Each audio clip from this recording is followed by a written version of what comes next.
Meus amores! E aí, queridos quartos anos de Feira de Santana?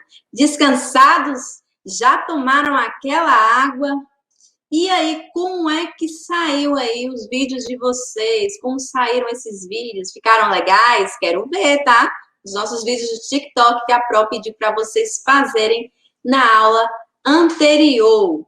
E nós vamos dar prosseguimento às nossas aulas do dia de hoje e teremos aula neste momento de Ciências Humanas.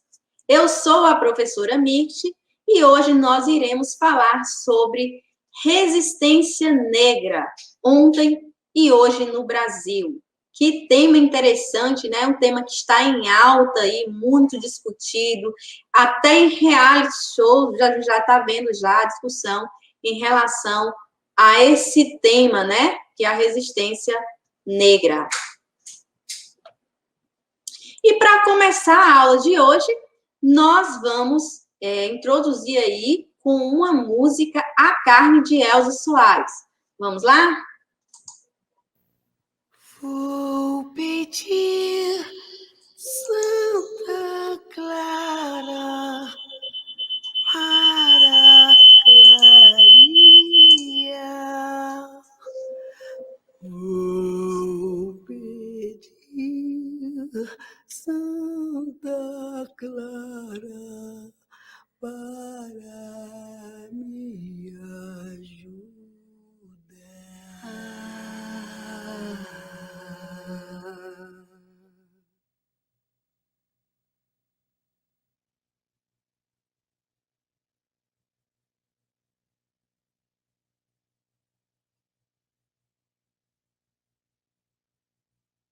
A carne mais barata do mercado é a carne negra.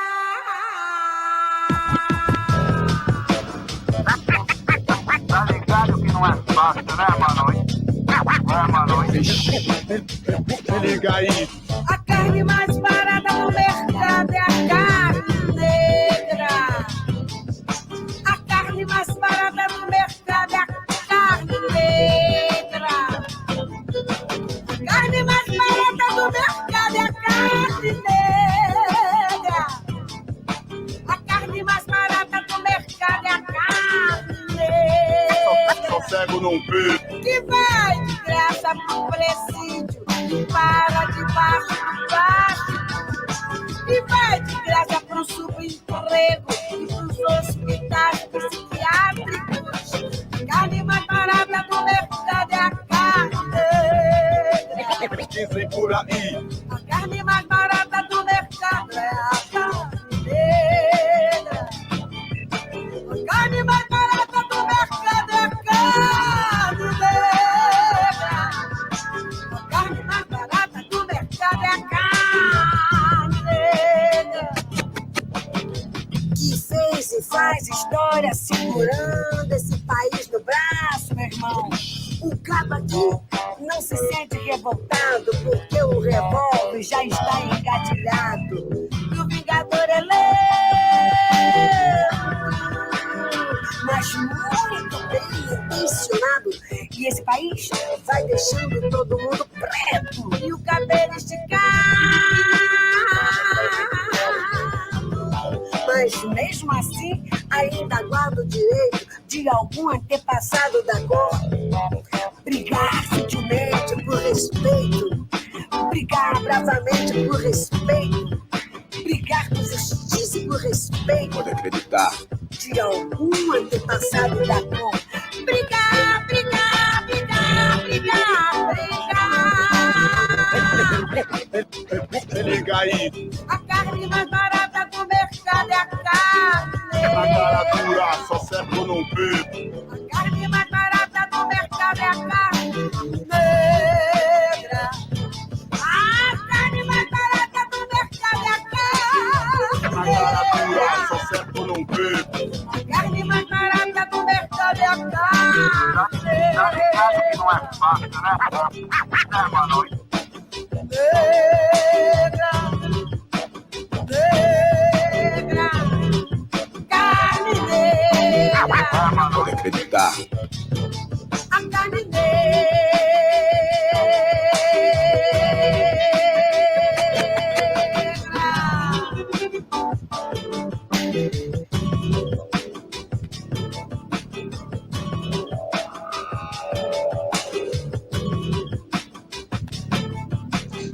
E aí, gente, o que vocês acharam? A partir dessa música, já dá para a gente entender sobre o que a gente vai falar, né? Que é sobre essa resistência negra, tanto no Brasil de antigamente, lá no Brasil colônia, quanto hoje, atualmente, no nosso Brasil, né? Sabendo que todos os tipos de manifestações de resistência, da necessidade de se falar sobre esse tema, vem justamente mediante a nossa história, o que causou todos esses tipos de falas racistas, né? Falas preconceituosas, falas discriminatórias entre uma população branca sobre uma população negra, né? E para a gente começar, vamos fazer uma breve revisão aí sobre o que a gente já estudou, já dentro do Brasil colônia, que a gente viu que começou lá em 1533, já com as plantações aí de cana-de-açúcar, que foi a nossa primeira economia organizada do Brasil. Tivemos aí os latifúndios, que eram as grandes fazendas de engenho, serviam para a produção de cana-de-açúcar. Havia, naquela época, a monocultura, que era a plantação de um único tipo de cultura, que era a cana-de-açúcar. A mão de obra era escrava, né? Que eram os africanos vindos aí da África. A forma de moradia era diferenciada. Tínhamos aí a Casa Grande, que é onde ficavam os senhores de engenhos. Trabalhavam-se algumas negras africanas ali, né, como domésticas, que a gente mais para frente, na outra aula, a gente vai entender o que significa esse termo. Essas mulheres, elas serviam para cuidar da casa, tinha as que cozinhavam, tinham as que serviam como amas de leite, ou babás das filhas ou filhos, né, dos senhores de engenhos. E a senzala, que era o local onde ficavam os escravos, né? Um local que tinham condições desumanas de moradias ali para eles ficavam ali presos, geralmente eram vigiados aí por conta do risco em relação aos senhores de engenho. Começa, então, o ciclo da cana-de-açúcar, que era o ciclo econômico organizado do Brasil. O primeiro ciclo organizado. Antes, nós tínhamos também a comercialização do pau-brasil, que foi o primeiro tipo de economia que o Brasil teve, certo? Mas um ciclo organizado, economicamente organizado, o primeiro ciclo economicamente organizado foi aí o ciclo da cana-de-açúcar, onde nós tínhamos como metrópole Portugal e o Brasil era colônia de Portugal, sendo que Portugal ele tinha um monopólio da plantação aí de cana-de-açúcar, né? Antes mesmo dos negros eles virem, né, no caso da África para o Brasil, antes deles virem para cá, os portugueses eles tentaram aí escravizar os indígenas, só que não deu certo. Não deu certo por quê? Por causa do conhecimento que eles tinham do território. Então, se fosse para eles fugirem ou ir para outro local, de desconhecimento dos portugueses, eles conseguiam, né? Já que eles conheciam muito melhor o território do que os próprios portugueses. Por causa também das mortes causadas pelo trabalho forçado e pelas epidemias que os europeus trouxeram ao Brasil, e por causa também da oposição dos jesuítas nas chamadas missões. O que eram essas missões? Eram povoados indígenas que eram criados e administrados aí por padres jesuítas no Brasil colônia, entre os séculos XVI e XVIII, e o principal objetivo dessas missões era catequizar os índios. A catequização, no entanto, tinha efeitos colaterais que não interessavam aos conquistadores portugueses. Então, devido à oposição desses jesuítas, a escravidão indígena também não deu certo. Foi um dos motivos. Contra hábitos cotidianos de boa parte dos indígenas também, que os portugueses eram contra, né? Os trabalhos nas lavouras, a forma como eles desenvolviam ali esse tipo de atividade, foi outro dos motivos aí que fez com que essa escravidão indígena não desse certo. A alternativa, então, para a mão de obra, naquela época, né, no ciclo da açúcar, foi trazer os negros da África. E aí começaram os tráficos negreiros, né? Quando eles chegavam no Brasil, é claro que havia resistência, não é assim, você vai ser escravo e o negro já aceitava ser escravo. Não era assim. Então, quando eles vieram ao Brasil, eles foram torturados para que eles desenvolvessem tais atividades. E assim eles tinham esses instrumentos de tortura, como é mostrado aí nessa imagem, né? Vários instrumentos que eram utilizados e, a depender, eles iam até aqui ao pau, né? Onde eles eram colocados ali, presos ali, aqui é o chamado tronco, né? E eles ficavam ali até dias sem comer e sem beber, como uma forma de castigo por eles terem desenvolvido algum tipo de resistência. Qual o tipo de resistência naquela época? Como eles resistiam à escravidão? Primeiro, nós tínhamos, né, as fugas coletivas ou individuais, poderia ser um negro que fugiu, ou pode ser um grupo que tenha fugido ali. A fuga, então, era uma forma de resistência. As revoltas contra os feitores, seus feitores que poderiam ou não ter o assassinato desses, também era uma forma de resistência. E a recusa em trabalhar a execução do trabalho de maneira inadequada, a criação de quilombos e mocambos também eram formas de resistência. Então, nós temos aí fugas, revoltas, recusa do trabalho, a criação dos quilombos e dos mocambos, tudo isso aí eram formas de resistência contra a escravidão negra. Quilombos e mocambos, qual a diferença entre eles? Os mocambos, eles eram esconderijos, né? Enquanto os quilombos, eles eram utilizados para se referir a um acampamento militarizado. Geralmente, ele era muito melhor organizado. Tinham pessoas que ficavam ali já em prontidão ali, caso houvesse algum tipo de invasão ou risco, né, em relação aos senhores de engenhos, né, os funcionários que serviam para procurar esses negros fugitivos, né. Essa estrutura surgiu no Brasil em meados do século XVI e se popularizou depois do Quilombo dos Palmares, que foi um dos quilombos mais famosos, que era onde ficava daí o zumbi, né, o chamado Zumbi dos Palmares, no qual, até o Dia da Consciência Negra, dia 20 de novembro, é em homenagem aí a Zumbi, né, foi o dia da morte de Zumbi dos Palmares. Quilombos, a gente já estudou um pouquinho sobre ele. Na aula anterior, a gente falou até sobre o Quilombo da Lagoa, que é um quilombo aqui de Feira de Santana. Nós temos várias comunidades quilombolas, só que nem todas essas comunidades quilombolas, elas são registradas, né? E para ser registradas, tem que ter todo um aparato ali para poder justificar aquilo, comprovar que realmente são remanescentes, são descendentes de pessoas quilombolas que faziam parte dessas comunidades quilombolas.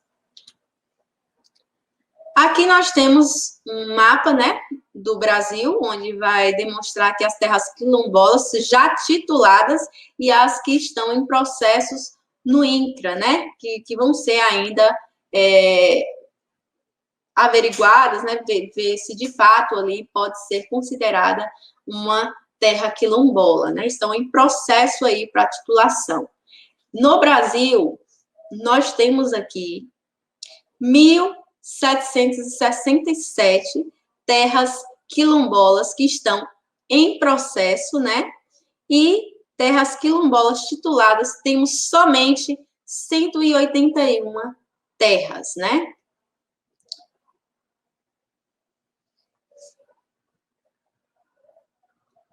Aqui na Bahia, observe aqui no mapa, nós temos aí 314 que estão em processo e 20 que já estão tituladas, né? Mas aí tem uma grande quantidade ainda para ser processada aí, né?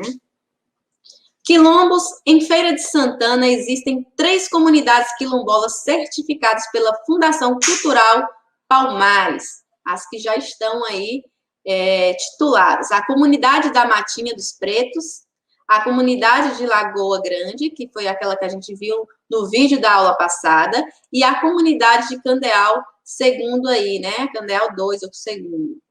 São as 3 comunidades quilombolas que já estão certificadas aí pela Fundação Cultural de Palmares, que já estão tituladas. Só um pouquinho, a Pro vai colocar aqui para vocês um outro vídeo, certo? Para a gente entender aí um pouquinho mais sobre esse assunto, tá?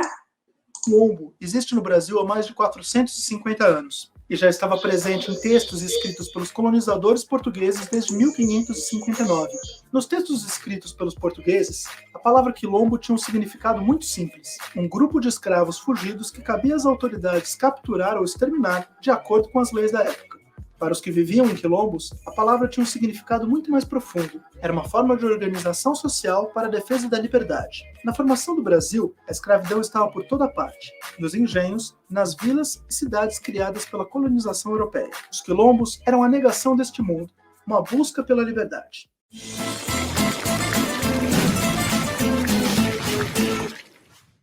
Em cartas, relatórios, leis e outras fontes portuguesas, a gente tem acesso a diversas informações sobre como eram os quilombos e quem eram seus habitantes. Nessas fontes são descritas as habitações, as roças que eram plantadas, o tempo de permanência da comunidade no local, as tecnologias que elas dominavam e as pessoas capturadas ou mortas. Mesmo quando não escreviam o nome, costumavam anotar as idades, os sexos, os locais de origem, etc.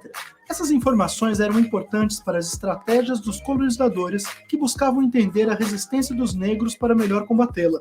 E hoje, servem para que a gente conheça um pouco do que era viver num quilombo. A historiadora Beatriz Nascimento foi a primeira especialista a estudar os quilombos para além do que diziam os textos escritos pelos escravistas. Ela trabalhou em Angola, na África, onde investigou o que significa quilombo, na época em que a palavra atravessou o oceano e chegou ao Brasil. Sua pesquisa concluiu que quilombo é um conceito que tem origem nos povos bantus, habitantes da África centro-ocidental e leste. Mas, precisamente, a palavra era usada durante os séculos XVI e XVII para definir os acampamentos dos guerreiros Jaga, que resistiram por muito tempo aos colonizadores graças à sua forma de organização guerreira, mas acabaram se aliando aos europeus. Resistir à colonização naquela parte da África era defender a própria liberdade, já que os europeus vinham usando as guerras para transformar o tráfico de pessoas escravizadas num grande negócio. No Brasil, essa forma de organização serviu para que as pessoas continuassem resistindo à violência. No caso, a violência da escravização dos engenhos e em outras atividades. Os primeiros quilombos da América surgiram em meados do século XVI. Isso aconteceu não só no Brasil, mas em todo o continente. Onde houve escravidão, houve resistência. A frase é do livro Liberdade por um Fio, dos historiadores João José Reis e Flávio Santos, que é uma coletânea de estudos de diversos autores dos quilombos no Brasil. Segundo os autores, de todas as formas de resistência à escravidão que existiram no Brasil, a mais típica foi a fuga de formação de quilombos. Ao longo dos capítulos do livro, são analisadas as histórias de quilombos em todas as regiões do país, do Rio Grande do Sul ao Amazonas. E esta é apenas uma pequena parte da história dessas comunidades. Esses quilombos se formaram em todas as épocas da história do Brasil, desde o século XVI ao final do século XIX, quando foi abolida a escravidão. Então, para entender como os quilombos surgiram e se organizaram no Brasil, vamos nos concentrar primeiro na história do mais importante deles, Palmares, conhecido por seus habitantes como Angola Janga. O quilombo surgiu na Serra da Barriga, entre os estados de Alagoas e de Pernambuco, por volta de 1580. A Serra da Barriga era uma região afastada das áreas ocupadas pelos portugueses, e o acesso, que já era difícil, passou a ser cada vez mais vigiado pelos quilombolas, permitindo que a população dos Palmares crescesse e o pequeno agrupamento se tornasse um grande complexo de povoações. Sua produção incluía roças de milho, batata doce, feijão e banana, a criação de porcos e galinhas, a pesca, a caça, a fabricação de utensílios de instrumentos musicais e de armas, inclusive de metal. Toda essa produção estava voltada para objetivos da própria comunidade, sendo o primeiro deles proteção contra ameaças de escravização. Ao longo de mais um século, Palmares acolheu diferentes gerações de pessoas que conseguiam escapar das senzalas e dos canaviais. Ao longo do tempo, o quilombo não só cresceu, como se tornou um reino. O nome do reino, Angola Janga, era provavelmente fruto de uma união entre duas linhagens de guerreiros africanos. A linhagem do reino fundada por Mbumba Ngola, que também é a origem do nome do país Angola, e a linhagem dos guerreiros Jaga, que utilizavam a denominação quilombo para os seus acampamentos. É possível que o reino tenha origem na liderança de uma princesa que já tinha comandado batalhas contra os europeus na África, antes de ser escravizada. Seu nome era Aqualtuno, e seu caso não foi o único. Muitos herdeiros de linhagens de reis africanos vieram para a América escravizados, além de chefes políticos, militares e religiosos. A existência desses líderes às vezes se tornava uma ameaça séria para a escravidão, já que podiam reorganizar as estruturas de poder que existiam na África. A história do Quilombo de Palmares está cheia de exemplos dessa reinvenção das tradições africanas. O primeiro rei de Angola, Janga, que teve contato com os europeus foi Ganga Zumba, mesmo nome que era dado aos reis em Bangala, na África. Além do nome, Ganga Zumba também usava o cabelo em traças longas adornadas de conchas com sinal de autoridade, exatamente como os reis em Bangala. É aí que a gente entende melhor porque a primeira coisa que os colonizadores faziam ao escravizar uma pessoa na África era cortar seus cabelos. Cortar os cabelos dos africanos escravizados era uma das formas de tentar eliminar suas tradições. O estilo de guerra praticado em Palmares também se inspirava em tradições africanas. O quilombo se organizava em torno de povoados que recebiam o nome de mocambos e que, mesmo sendo distantes entre si, estavam ligados por uma rede muito eficaz de comunicação e mobilização de guerreiros. Uma estrutura pensada para a defesa contra investidas dos colonizadores, que atacavam sempre de surpresa, o que tornava necessária uma vigilância constante. A estratégia da defesa foi tão bem sucedida que, ao longo do século XVII, Palmares derrotou incontáveis tentativas portuguesas e holandesas de destruição. A primeira expedição conhecida ocorreu em 1655, quando o governo português conseguiu capturar alguns quilombolas e descobrir mais ou menos como se organizavam os mocambos. Nesta época, Pernambuco vivia o pior momento de uma grave crise de fome que atingiu principalmente as vilas e cidades portuguesas, como Olinda e Recife. A fome era uma consequência do tipo de economia que os portugueses estabeleceram na região, com o foco total na produção de açúcar, deixando pouco espaço para a produção de artigos de primeira necessidade. Com a fome, as fugas para Palmares aumentaram, pois chegavam as notícias de que por lá havia comida. Com as fugas, os quilombos aumentavam sua população e sua capacidade de resistência a cada dia, levando os senhores de engenho e autoridades portuguesas a concentrarem suas forças na sua destruição. Mas destruir Palmares não era fácil, tanto pela distância e dificuldade do caminho, quanto pelas técnicas de guerra que iam de postos de observação a armadilhas. Também ajudava na defesa o apoio de habitantes da região, que dependiam dos alimentos do quilombo. Pequenos proprietários de terras que tinham origem portuguesa compravam comida de Palmares em troca de artigos como pólvora e armas de fogo, já que em Palmares não faltava comida, mas faltava armas e munições para fazer frente às expedições portuguesas. Os quilombolas também trocavam seus alimentos por informações sobre os movimentos das tropas inimigas, além de manterem uma rede de informantes.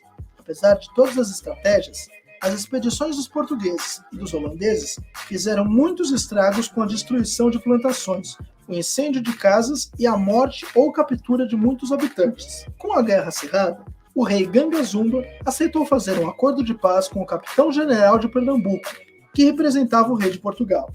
O acordo reconhecia a liberdade das pessoas nascidas em Palmares, mas não das pessoas que continuavam fugindo dos engenhos e das cidades. O acordo de pacificação já fora proposto há algum tempo em 1663. O governador de Pernambuco enviou intérpretes de línguas africanas para negociar. mas eles foram assassinados pelos quilombolas. Para quem tinha nascido em Palmares, aceitar um acordo podia ser uma forma de tentar garantir sua liberdade sem precisar viver em constante ameaça. Mas, ao mesmo tempo, o acordo enfraquecia Palmares por se fechar a novos membros em busca de liberdade. Depois de aceitar, Ganga Zumba acabou desacreditado e foi envenenado por seus próprios súditos, dando lugar ao último e mais importante líder de Palmares. Este líder era Zumbi, que tinha nascido em Palmares e teria sido um dos beneficiários do acordo de Ganga Zumba, mas entendia que a liberdade não deveria ser só para uma parte, e sim para todas as pessoas. Zumbi nasceu livre, mas a liberdade durou pouco, e quando ele ainda era bebê, foi capturado por uma expedição e dado de presente a um padre, que o rebatizou com um nome europeu, Francisco, em homenagem ao católico protetor dos pobres. Aos 15 anos, o jovem negro se recusou a continuar sendo o escravo Francisco e retornou para sua terra natal, para se tornar Zumbi, o senhor das guerras. Quando tinha 17 anos, Zumbi comandou os guerreiros que venceram a maior expedição que já tinha sido montada para destruir Palmares. Outra expedição, comandada por Manuel Lopes, chegou a se estabelecer por 5 anos no principal mocambo de Palmares, liderando tropas que faziam buscas nas matas para capturar os habitantes. A expedição causou um grande estrago e matou cerca de 800 pessoas que viviam em Palmares. Zumbi se tornou rei, quando já era um guerreiro famoso, e depois de liderar uma rebelião contra Ganga Zumba e contra a aliança de paz com os portugueses. Em seu reinado, Palmares virou uma fortaleza, o mocambo principal chamado Macaco. Chegou a contar com uma muralha de cerca de 5 km de extensão. A cada expedição portuguesa, Zumbi reagia com ataques aos engenhos, que resultavam na libertação de pessoas escravizadas, na aquisição de novas armas para o quilombo e no incêndio dos canaviais, que destruía a fonte de riqueza das forças inimigas. Os portugueses tentaram um novo acordo de paz, mas não conseguiram. Em 1685, o governador de Pernambuco decidiu chamar um exército de bandeirantes paulistas para tentar destruir Palmares. Eles eram comandados por Domingos Jorge Velho, que tinha uma longa experiência nas guerras para a escravização de povos indígenas em São Paulo. Os bandeirantes chegaram apenas 6 anos depois, em 1691, e foram derrotados na primeira tentativa. Em 1693, eles voltaram com um exército de 9.000 homens e continuaram avançando. No dia 20 de novembro de 1695, Zumbi foi morto numa emboscada armada pelos bandeirantes. Depois de mais de um século de resistência, o quilombo de Palmares teve seus últimos habitantes degolados. Era o fim do maior quilombo que já existiu no Brasil. Mas era apenas o começo da longa história da resistência quilombola, que se reinventou e se espalhou por todas as regiões do país por muitos anos que viriam. É isso aí, galera. Espero que vocês tenham gostado desse vídeo. Se gostou, já sabe. Deixa seu like aqui embaixo. Se não gostou, deixa seu dislike e deixa seu comentário. Explica porque se não gostou, a gente pode fazer uma melhoria no futuro. Lembrando que se você quiser entrar em contato com a gente, é só escrever um e-mail para o nosso contato@canalrevisão.com.br. E lembrando também que a gente tem uma campanha de financiamento coletivo, o apoia.se/Canal Revisão. Isso, galera. Então, na aula passada, a gente já falou um pouquinho já sobre os quilombos, né? Sobre o quilombo da Lagoa. Hoje a gente está falando dos quilombos de forma geral, os quilombos aqui do Brasil, né?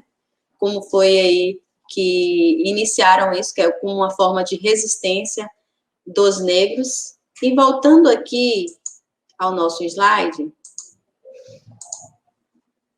onde o assunto é resistência negra ontem e hoje no Brasil. Nós vimos alguns tipos de resistências negras no Brasil de ontem, né? Que foram as fugas, as revoltas, a recusa, né, do trabalho, a criação aí dos mocambos e dos quilombos, uma forma de resistência negra também na época contra a escravidão. E hoje o Brasil também, ele vem caminhando a favor também dessa resistência negra. Vários direitos já foram adquiridos por essa população, como, por exemplo, a questão das cotas, né, nas faculdades, as cotas também nos concursos públicos, tudo isso não foi dado, tudo isso foi conquistado. Graças a uma maioria de negros militantes que defendem essa causa de direitos iguais, nós obtivemos aí esses direitos alcançados. E essa resistência negra, ela continua e ela deve continuar. Lembrando que quando a gente fala de militância, né, de defender essa causa, que não deve ser defendido somente por negros, por brancos também.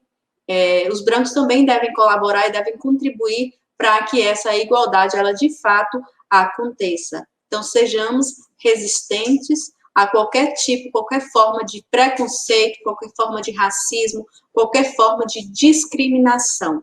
Nós devemos ter os mesmos direitos, as mesmas oportunidades. Essa resistência, então, ela deve permanecer, certo? A nossa aula, ela se encerra por aqui. Peguem aí o bloco de atividades de vocês, observem as orientações do aluno, né, que vem junto com esse bloco. Façam as atividades, cuidem bem desse material, entreguem no tempo adequado para que os professores possam fazer a correção. Façam essa atividade em um ambiente que seja favorável, bem iluminado, que seja silencioso, né? De preferência, a gente sabe que devido a este momento onde muitas pessoas estão em casa, então é meio complicado essa questão do silêncio. Mas se vocês conseguirem fazer isso em um ambiente mais tranquilo, será muito melhor para vocês em relação ao aproveitamento, né? A absorção maior de conhecimentos será possível dessa maneira, tá? Se sentirem qualquer dificuldade, voltem o vídeo aí, assistam quantas vezes forem necessárias para que vocês possam absorver o máximo possível de conhecimento. A prova vai ficando por aqui. Um beijo no coração de cada um de vocês e até a próxima aula.